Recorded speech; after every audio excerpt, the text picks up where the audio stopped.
Okay, this is a continuation of lesson 3.6, video 2, and we're proving the Cauchy sequence where we have a sequence x sub n, and we want to let that be a sequence where x sub n converges to a limit if all epsilon is positive or greater than 0. There exists an n that is an element of the positive integers, where for all n is an element of the natural numbers, and their sequence n is greater than our number n that we're setting, where x sub n minus x sub m is less than epsilon. Well, here's our diagram again.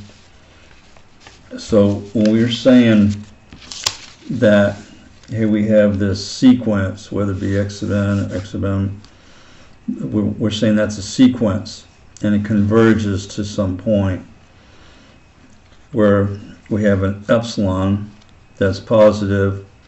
There exists an n. So we said before that there has to be, we're going to set an n, some number n, where once this sequence converges to a certain point, from here on, that sequence is going to be within that range of epsilon, whether epsilon is 1 or 0.1 or whatever.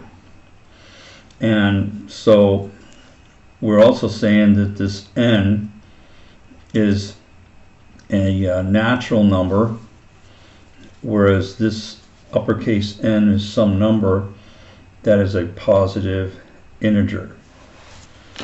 Okay, and so the difference here, the difference between x sub n and x sub m is right here.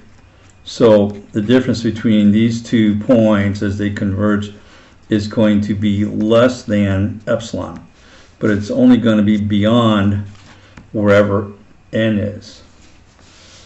Okay, so that's what we've got so far.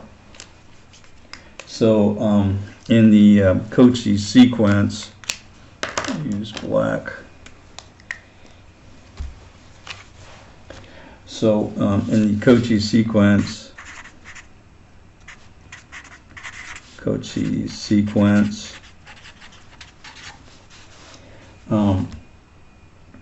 we're saying that if we have a sequence x sub n is a Cauchy sequence,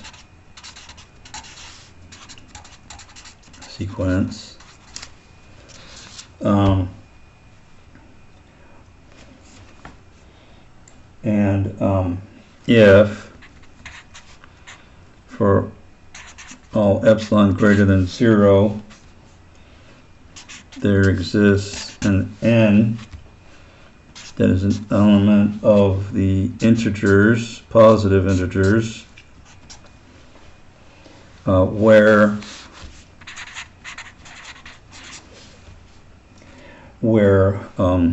all m is and n are elements of the natural numbers, and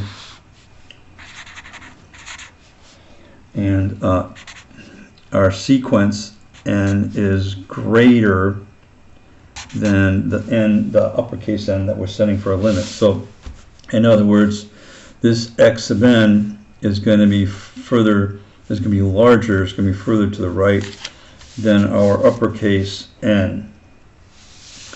Okay, and also same thing for m, and m is also going to be larger than our uppercase n, and this implies that the difference between our x sub n and x sub m and the absolute value of that is less than epsilon. Okay, so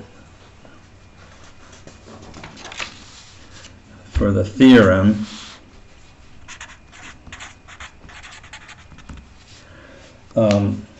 if our sequence x sub n converges to some number L, then our sequence x sub n is a Cauchy sequence.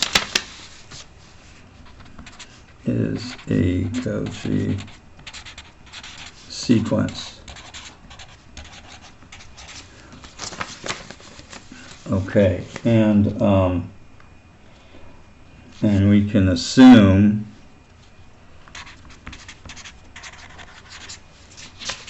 that our limit as n approaches infinity for our sequence x sub n equals to some limit. So let epsilon be greater than 0. There exists an n, uppercase n, that is an element of the positive integers. We need to find what that n is. And we're also going to set the limit that our sequence n and m are elements of the natural numbers or counting numbers. Integers normally are positive and negative, like whole numbers, right? -1, -2, -3, 0, 1, 2, 3. But we're restricting the integers to just positive integers. Okay, so and we also assume that n and m are both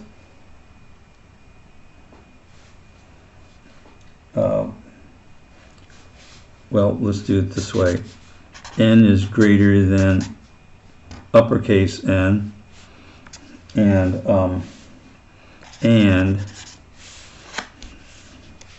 our sequence m is also greater than our uppercase n, where the absolute value of x sub n minus x sub m is less than epsilon. Okay, so from here, since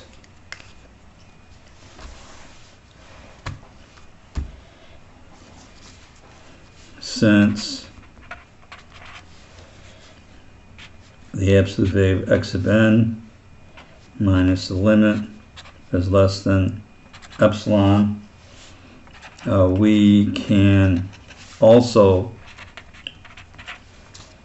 say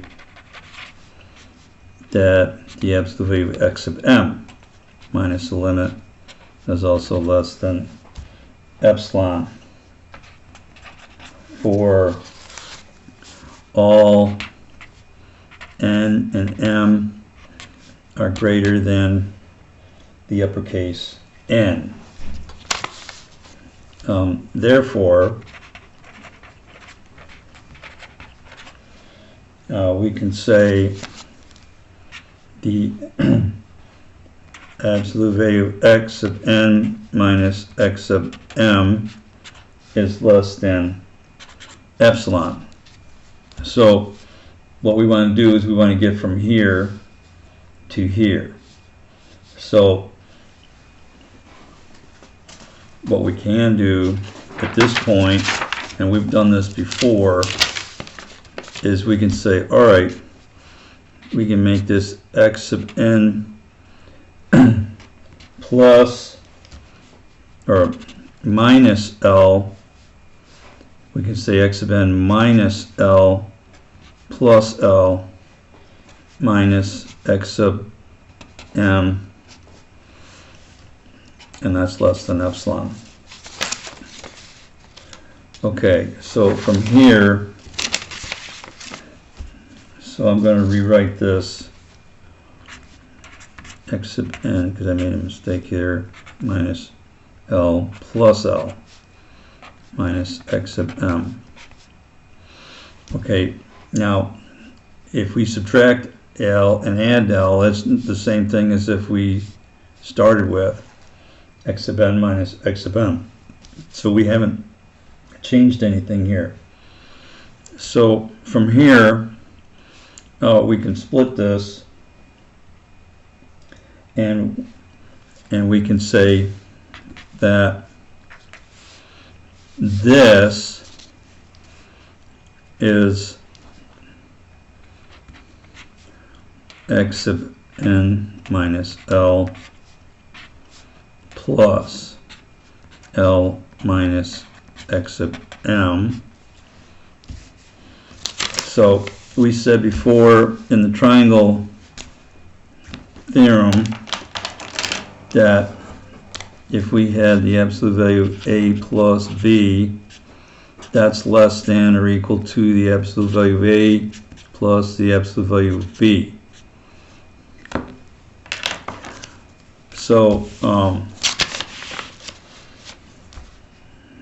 that would be less than or equal to the absolute value of x sub n minus L plus the absolute value of L minus x sub m. So L minus x sub m, or x sub m minus L, is the same thing in the absolute value. So in that case, then that would be x sub n minus L, that's the absolute value, plus the absolute value of x sub m minus L. Okay, because whether it becomes positive or negative, you're going to get the same result. So we can do that. Okay, so from here, we said before that we said up here that x sub n minus L is less than epsilon, right? So we said x sub m minus L is less than epsilon. So we're going to restrict it, since we have two of them, we're going to restrict that to epsilon over 2. And the same thing for x sub n minus L is less than epsilon. So we're going to restrict that to epsilon over 2. So we can always go smaller on that. So that makes this x sub n minus L. We can say that that's less than epsilon over 2, and this is less than, this is epsilon over 2 as well. X sub n minus L is epsilon over 2. So all of that, epsilon over 2 over epsilon over 2 is epsilon. And once we get to that, then we've proven that the Cauchy sequence, because then that means that we've proven that the limit as x sub n approaches infinity, it does achieve a limit. So therefore we've shown this proof, and that concludes this video.